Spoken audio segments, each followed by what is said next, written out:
నదిలో పుణ్యస్నానాలు ఆచరించి నదీ తీర ప్రాంతంలో ఉన్నటువంటి శైవక్షేత్రాల్లో ప్రత్యేక పూజలు చేస్తున్నారు భక్తులు.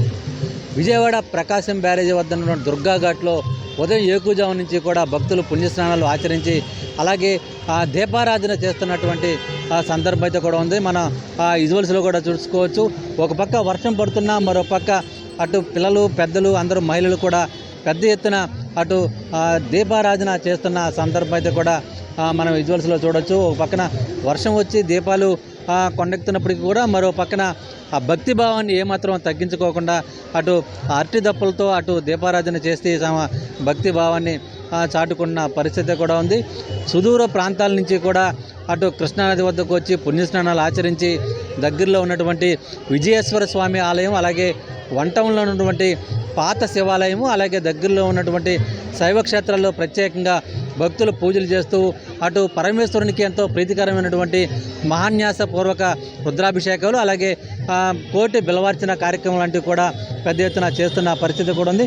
ముఖ్యంగా అటు కృష్ణానదిలో అటు నీటి ప్రవాహం ఎక్కువగా ఉండడంతో అటు దుర్గగుడి అధికారులు ప్రత్యేకంగా జల్లు స్నానాలకి ఇక్కడ ప్రత్యేక ఏర్పాట్లు కూడా చేయడం జరిగింది. అలాగే భక్తులు పెద్ద ఎత్తున ఇక్కడికి వచ్చి అటు కృష్ణానదిలో పుణ్యస్నానాలు ఆచరించడంతో పాటు అటు జల్లు స్నానాలను కూడా సద్వినియోగం చేసుకుని ఈ ప్రత్యేక ఈ కార్తీక పౌర్ణమి వేడుకగా జరుపుకున్న పరిస్థితి కూడా ఉంది. అటు కృష్ణా జిల్లాలో కూడా ప్రత్యేకించి అటు వేదాద్రి, అలాగే కొన్ని దేవాలయాలు ముక్త్యాల వంటి దేవాలయాలు, అలాగే అంశలదేవి వంటి కార్యక్రమ ప్రదేశాల్లో కూడా పెద్ద ఎత్తున ఘనంగా ఈ కార్తీక పౌర్ణమి ఉత్సవాలు నిర్వహిస్తున్న పరిస్థితి కూడా ఉంది. మరో పక్కన తుఫాను ఎక్కువగా ప్రభావం చూపుతున్న నేపథ్యంలో వాతావరణ శాఖ అధికారుల సూచనల మేరకు అటు ఎక్కువగా నదీ అయితే సముద్రపు స్నానాలు అయితే ఉన్నాయో ఆ సముద్రపు స్నానాలను పూర్తిగా నిషేధించినట్లు కూడా అటు నిన్న రాత్రే అధికారులు స్పష్టంగా ప్రకటించడం జరిగింది. అయితే మొత్తానికి సంబంధించి ఒక పక్కన అటు తుఫాను హెచ్చరికలు వస్తున్నప్పటికీ కూడా మరో పక్కన భక్తిభావం ఏమాత్రం తక్కువకుండా అటు భక్తులు పెద్ద ఎత్తున పుణ్యస్నానాలు ఆలోచించి అటు కార్తీక పౌర్ణమి ఏదైతే పర్వదినం ఉందో దాన్ని ఘనంగా వైభవంగా జరుపుకున్న పరిస్థితి కూడా ఉంది. ఉదయం నుంచి కూడా భక్తి శ్రద్ధలతో వేకువజామునే నుంచి కూడా ఈ కార్తీక దీపారాధనలు, అలాగే కార్తీక పౌర్ణమి నోములు వంటి కార్యక్రమాలను కూడా పెద్ద ఎత్తున భక్తులు కూడా నిర్వహించుకున్న పరిస్థితి కూడా ఉంది. మరో పక్కన అటు సంవత్సరం అంతా కూడా అటు పరమేశ్వరుని వివిధ కారణాల చేత పూజించలేని వ్యక్తులు కానీ, అలాగే దేవాలయాలను సందర్శించలేని వ్యక్తులు కానీ వీరందరూ కూడా ఎవరైనా సరే ఈరోజు కార్తీక పౌర్ణమి రోజు ఒకరోజు శివనామ స్వరాన్ని ఒకసారి జపిస్తే వారందరికీ కూడా ఎంతో పుణ్యం కలుగుతుందని చెప్పి కూడా పెద్ద ఎత్తున అటు సూచిస్తున్న పరిస్థితి కూడా ఉంది. అయితే మొత్తానికి సంబంధించి ఈ కార్తీక పౌర్ణమిని అయితే కూడా ఇటు భక్తులు పెద్ద ఎత్తున ఎంతో భక్తి ఉత్సాహంతో జరుపుకున్న పరిస్థితి కూడా ఉంది. ఇదే సందర్భంలో అటు దేవాదాయ శాఖ కూడా ప్రత్యేకంగా దేవాలయాల్లో అనేక ఏర్పాట్లు కూడా చేయడం జరిగింది.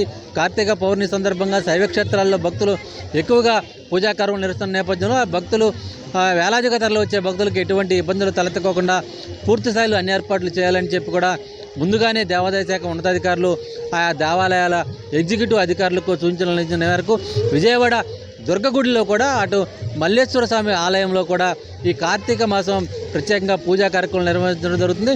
నిన్న దుర్గగుడిలో కోటి దీపోత్సవ కార్యక్రమాన్ని వైభవంగా నిర్వహించడం జరిగింది. అలాగే జ్వాలాతరణం ఇటువంటి కార్యక్రమాలు కూడా ఇంద్రకీలాద్రిపై ప్రత్యేకంగా నిర్వహించిన సందర్భం అయితే కూడా ఉంది.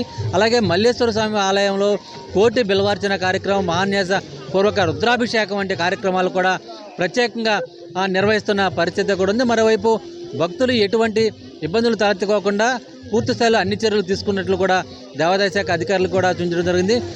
భక్తుల సౌకర్యార్థం, అలాగే భక్తుల రక్షణ కోసం ఈరోజు కార్తీక పౌర్ణమి అయినప్పటికీ కూడా సముద్రపు స్నానాలకు సంబంధించి ఇటు కృష్ణా జిల్లాలో ఉన్నటువంటి బంగినపూడి బీచ్, అలాగే వివిధ ప్రాంతాల్లో ఉన్నటువంటి ఎక్కడైతే సముద్ర తీర ప్రాంతాలను ఆ ప్రాంతాలన్నింటిలో కూడా అటు నదీ స్థానాలను పూర్తిగా నిషేధించిన పరిస్థితి కూడా నెలకొని ఉంది. Over to studio.